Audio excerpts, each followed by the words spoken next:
9:56 is where we are at. Abhishek is standing by now, and this is an interesting story. Basically, prepaid instruments, right, which, like your wallets, etc., which are, when you use them and you use them via the UPI rails, now will attract a small charge, actually not a very small charge, which will be charged to the merchant. This is interesting. This is important as well. Abhishek is going to explain to us this in detail. Abhishek.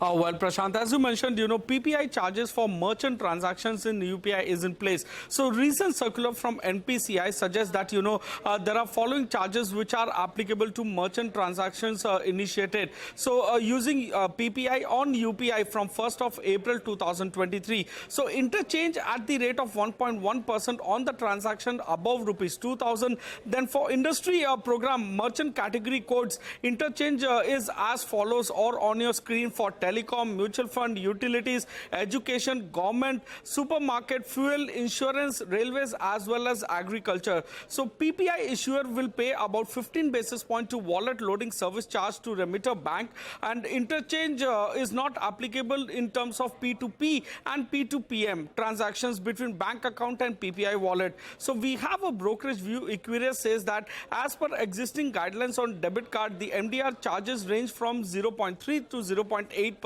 So this could be the first step, and we may incrementally see interchange being announced on other modes of payments as well. So around 65 to 70% of UPI P2M transactions by value are of ticket size of more than rupees 2,000. So with introduction of interchange of about 0.5 to 1.1%, they believe that there is adequate possibility for various stakeholders in the system. So this could or this should also be seen positively for credit card companies as the risk of any cap on MDR actually reduces. Back to you.